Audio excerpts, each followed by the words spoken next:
رشتہ داری کی بنیاد کیا ہے، رشتہ دار کون ہوتا ہے، اور کون سا رشتہ دار اپنا حق ادا کرتا ہے۔ وہ میرے فلاں کا بیٹا ہے، وہ چاچے کے، مامے کے، تائے کے، پھپھو کا بیٹا ہے، یہ رشتہ داری نہیں کہلاتا۔ حضرت علی رضی اللہ تعالیٰ عنہ نے رشتہ داری کے بارے میں کیا فرمایا، یہ ساری چیزیں ہم 2 منٹ میں اس ویڈیو میں جانتے ہیں، جڑے رہیے اینڈ تک۔ حضرت علی رضی اللہ تعالیٰ عنہ نے فرمایا کہ رشتہ داری دل سے ہوتی ہے، نسب سے نہیں۔ رشتہ داری دل سے ہوتی ہے، نسب سے نہیں، یعنی آپ کے قبیلے کی جو رشتہ داری ہے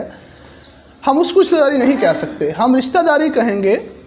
دل کی رشتہ داری کو، جس میں خلوص ہوگا، ایمانداری ہوگی، محبت ہوگی، پیار ہوگا۔ دوسرا قول ہے حضرت رضی اللہ تعالیٰ عنہ کا، تمہارا اصل رشتہ دار وہ ہے جو تمہارے مشکل وقت میں کام آئے، یعنی ایسا رشتہ دار جو اچھے وقت میں آ کے بیٹھ جائے،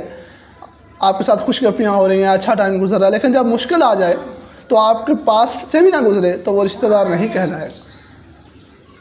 رشتہ داری کا حق کون ادا کرتا ہے، یعنی کون سا رشتہ دار آپ کے ساتھ صحیح رہ کے اپنے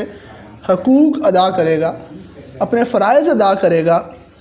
وہ ہے جی تقوی والا۔ حضرت علی رضی اللہ تعالیٰ عنہ نے فرمایا کہ رشتہ داری کے حقوق وہ بندے پورا کرے گا جو تقوی والا ہوگا،